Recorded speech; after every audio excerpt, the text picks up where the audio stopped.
আমি দেখছি যে একটা বিশাল বড় বাঘ, অন্তত 10 থেকে 12 হাত লম্বা ওর বাঘটা।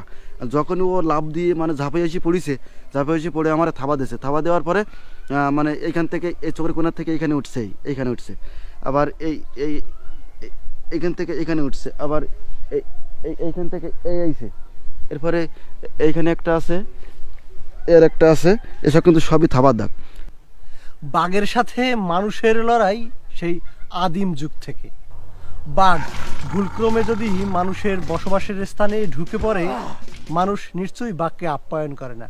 ঠিক তেমনি মানুষও যদি বাঘের ডেরায় ঢুকে পড়ে, বাঘ নিশ্চয়ই আপ্যায়ন করবে না, সে খাবার হিসেবে আক্রমণ করবে, এটাই স্বাভাবিক। বাঘের সাথে রুদ্ধশ্বাস লড়াই শেষে টাইগার কামাল ভাই কিভাবে জীবনে বেঁচে ফিরলেন সেই গল্প শুনবো আজ। আমরা আমাদের যে আমরা যে সুন্দরবনে যারা মাছ ধরি, এদের কাশিরাবাদ ফরেস্ট স্টেশন আছে, ওইখান থেকে সরকারি অনুমোদন নিয়ে আমরা সুন্দরবনে যাই মাছ ধরতে। পাস করে 6 দিনই পাস দেয়, ওই পাস নিয়ে যাই আমরা মাছ ধরতে। এখন তো এই ভাটা, ওই যে একটা দেখেন উপরে জঙ্গলের উপরে একটা ছোটো একটা নামা আছে, ওই নামার ভিতরে যে আমরা জাল পাতি দিয়ে আসি। জাল পাতি দিয়ে ওই জালটা আবার জালটা উঁচা করে দিয়ে আসি। রাত 12টা একটা সময় জোয়ারটা পরে বন্যা হয়ে যায়। যখনই জোয়ারটা বন্যা হয় তখন ওই জালটা যেই উঁচু করে দিয়ে আসি, ওই ভাটাটা সরে আস্তে আস্তে আপনার রাত পেয়ে যায়, বা ভোর 6টা 7টা 8টা এরকম, মানে প্রতিদিন 1 ঘন্টা 1.5 ঘন্টা করে গণ অতিবাহিত হয়। আর মাছ ধরতে মনে করেন এখান থেকে গেছি 2 কিলো 2.5 কিলো ভিতরে। আর 2 কিলো 2.5 কিলো ভিতরের থেকে যখন মাছ ধরে আসতেছি, এখানে বনের ভিতরে এরকম স্যাওই মাছ ধরতে হয়, কিন্তু উপরে যদি বাঘ থাকে দেখা তো সম্ভব না আসলে। যখনই মাছ ধরতে আসতেছি, নৌকার নিকটবর্তী চলে এসে মাথাটা ব্যথা করছে, উঠে দাঁড়াই আমি এরকম তাকাই দেখি যে বনের ভিতরে বাঘ। কিন্তু আমি যে ওখান থেকে সর্বশরী যে এক সাইডে চাপে যাবো, কিন্তু সে সুযোগ আমার দেয়নি। সে যখনই আমি দেখছি তখনই ও লাফ দিয়ে আমার সামনে থাবাতে দিলে আমি ওই ডাবার ভিতরে পড়ে গেছি। ডাবার ভিতরে যখন পড়ে গেছি, তখন সাইডে যে ছিল ওরে বলছি, তুমি যেন আমার থুয়ে দেন, আমি কিন্তু এখনও মরিনি। আর উনি ওই হাঁকাহাঁকি চিল্লাপাল্লা মানে বড়ু বাড়ি করতেছে। আর নরম কাদার পরে আমার ধরে রাখছে, তো এইখানে পাশা দিছে, আর বুকের পরে ওঠে 2 হাত দিয়ে আমার চাবি ধরে রাখছে। যখনই ধরে রাখছে তখন সাইডে যে ছিল ওনারা বলছে, তুমি যেন আমার থুয়ে যাই না, আমি কিন্তু এখনও মরিনি। আর উনি আমার বলছে, তুমি নড়লে কিন্তু কামড়াবে। প্রায় 40 থেকে 45 মিনিট বাঘের বুকের তলে আমার ধরে রাখছে। যখনই মানে আমার 2 কানের ভিতরে কাদা ঢুকছে আর ওনারা চিল্লাফাল্লা করতে গলা বসে গেছে, তখন আমি মাথাটা উঁচু করে দেখতেছি যে আমার রেখে চলে গেছে কিনা। তখন যখনই মাথা উঁচু করেছে, তখন বাঘ হা করিয়ে আমার মুখে কামড় ধরতেছিল। তারপরে এসে পড়ে আমার থাবা দিয়েছে। থাবা দেওয়ার পরে মানে এইখান থেকে এই চোখের কোণার থেকে এইখানে উঠছে, আবার এইখান থেকে এখানে উঠছে, আবার এইখান থেকে আইছে।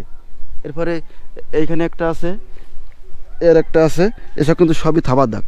যখনই কাদার মধ্যে ডাবাই আমরা ফেলাইছে, কিন্তু কাদার মধ্যে ডাবাই ফেলাইলে আমাকে ওর থেকে তো আমার ওরে যে শক্তি, কিন্তু আসলে এক একটা বাহুটা 18 মধ্যে বল, কিন্তু ওর যে শক্তি, ওর শক্তির সাথে মোকাবেলা করার মতো ক্ষমতা আসলে আমার না। ওইখান থেকে মানে ওগুলো খুবই আসলে যখনই এই আমারে ধরি নিয়ে যখনই রাখছে বুকের ভিতরে, তারপরে যখন এই সাইডে যে ছিল ওরে যখন চিল্লাপাল্লার আওয়াজ যখন না পাইছি, তখন এরম উঠে দেখছি। সেই সময় মুখে যখন কামড় ধরতে গেছে, তখন 2 হাতে বাঘে গলা টিপে ধরছি। 2 হাতে গলা টিপে ধরে ওকে পিঠির সালে বাড়ি মার না চোখের ভিতরে কাদা মার। উনি কাদা তুলে সারি মারলে বাঘের 2 চোখ যখন বন্ধ হয়ে গেছে, তখন বাঘ সরি দিয়ে বনের হতে চলে গেছে। উনি আমার ধরে নিয়ে নৌকা উঠছে। যখন আমার বাঘে ধরেছিল, তখন এই কলসটা আমার হাতে ছিল। এই কলসটায় মাছ ছিল প্রায় 3-4 কেজি মাছ ছিল। যখনই আমার ধরেছে, তখন কলসটা ছটকি চলে যাওয়ার পরে কলসটা ফেলানো ছিল এখানে। আমার ধরে জায়গায় রাখছিল। তারপরে এখান থেকে আমার নিয়ে এসে আনার পরে আরেকজন গেছিল মধু সংগ্রহ করতে যে এই কলসটা পেয়েছে। তারা বলছে যে এখানে তো কামালের বাঘে ধরছিল। সে কলসটা দেখতেছিল, কলসটা নিয়ে যায়, কলসটা এখান থেকে আমার বাড়ি ওনারা মানে তারা আনিয়েছিল। আমারে কোলের কাছে আইসে আমার ধরে নিয়ে নৌকায় নিয়ে উঠাইছে। নৌকা ওঠানোর পরে এখান থেকে 2 ঘন্টা 2.5 ঘন্টা লাগিয়েছে আমার মানশিলা আসতে। এইখানে এসে আমার একটা হসপিটাল আছে, জায়গিরমাল একটা হসপিটাল আছে, ওখানে নিয়ে গেছে। ওখানে নিয়ে আমার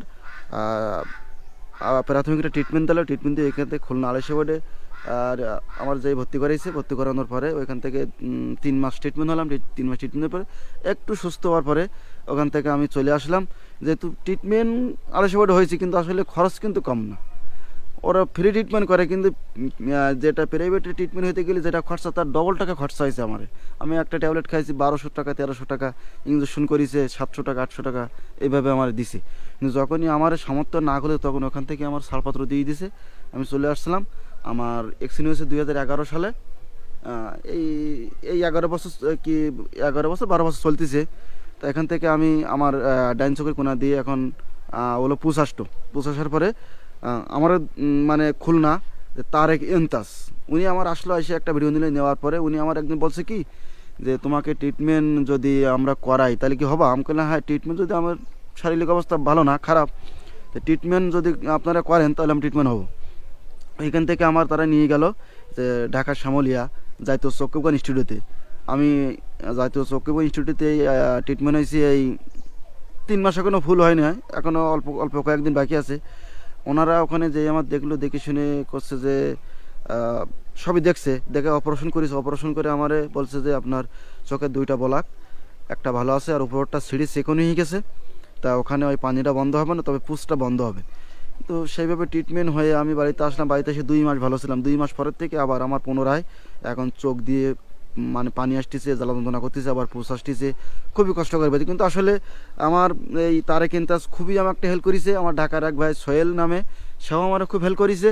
কিন্তু আসলে তাদের হেলের কষ্ট দ্বারা তাদের মানে ব্যর্থ হয়েছে। এটা আমার শারীরিক সুস্থ আমি আসলে খুবই কষ্টকর বর্তমান সময়। এখন আমার সংসারে 5-6 জন লোক আছে, তাদের আমাকে চালাতে হয়। তা ওষুধ পানি আমার নিয়মিত এখন প্রতিদিন প্রায় 100-150 টাকা 200 ওষুধ খেতে হয়। কিন্তু আমি যদি ইনকাম না করতে তাহলে আমি কিভাবে এইগুলি সংগ্রহ করবো? কিন্তু আসলে আমার খুবই একটা কষ্টকর জীবনযাপন করতে মানে হয়েছি।